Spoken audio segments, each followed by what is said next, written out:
फक्त 5 मिनिट आणि नशीब पालटतं. श्री स्वामी समर्थ. मनुष्याच्या जीवनात वाईट वेळ येते तेव्हा सगळं बंद झाल्यासारखं वाटतं. कुणीही साथ देत नाही, नशीब आपल्याला साथ देत नाही.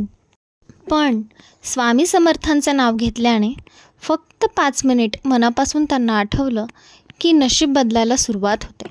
खरंच सांगते, कोणत्याही संकटात असाल, अडचणीत असाल, दुःखी असाल, डोळे मिटा आणि मनात फक्त एवढंच म्हणा, श्री स्वामी समर्थ, श्री स्वामी समर्थ. फक्त 5 मिनिट. ना मोठे पूजन, ना मोठे मंत्र, फक्त भाव, भक्ती आणि निष्ठा. एक उदाहरण सांगेन. एका गृहस्थावर संकटांचा डोंगर कोसळला होता. व्यवसाय बुडाला, मित्र पलटले, कुटुंबही थकलं. तो स्वतःपासून दूर गेला होता. एक दिवस रस्त्याने चालताना त्याला एका मंदिरात स्वामी समर्थ असं नाव दिसलं. तो आत गेला. कुणीही नव्हतं, शांतता होती. त्याने डोळे मिटले आणि पहिल्यांदाच स्वामी समर्थांचं नाव घेतलं. फक्त 5 मिनिट. तेव्हापासून त्याच्या जीवनाची दिशा बदलली. त्याला पुन्हा संधी मिळाली. लोक त्याच्याकडे परत आले. व्यवसाय उभा राहिला. का? कारण जिथे श्रद्धा आहे तिथे स्वामी समर्थांचं नाव शक्ती बनून उतरते. स्वामी समर्थ म्हणायचे, मी आहे, फक्त हाक मार, नशीब पलटायला वेळ लागणार नाही. आपण एवढंच केलं पाहिजे.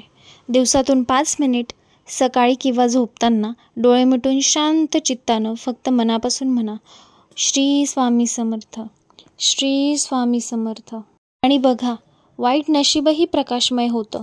काळ अंधारही आशेच्या उजेडात विरतो. स्वामी समर्थ हे नशिबाचं दार उघडणारे आहेत. स्वामींचे स्मरण म्हणजे आत्म्याचा उजेड, आणि ज्याला तो उजेड मिळतो त्याचं नशीब कधीच काळोखात राहत नाही. जर तुम्ही तुमच्या अंधारातून बाहेर यायचं ठरवलं असेल तर डोळे मिटा आणि फक्त मनापासून म्हणा, श्री स्वामी समर्थ, श्री स्वामी समर्थ. एकदा हे नाव मनात खोलवर रुजलं की नशीबच तुमचं वळतं लागतं. स्वामी म्हणतात, मी आहे, हाक द्या, मी धावत येईल. संकट कितीही मोठं असो, स्वामींच्या चरणापुढे ते लहान पडतं. या नावात सामर्थ्य आहे. विश्वास ठेवा आणि बघा अंधारातही प्रकाश कसा होतो. जय जय रघुवीर समर्थ.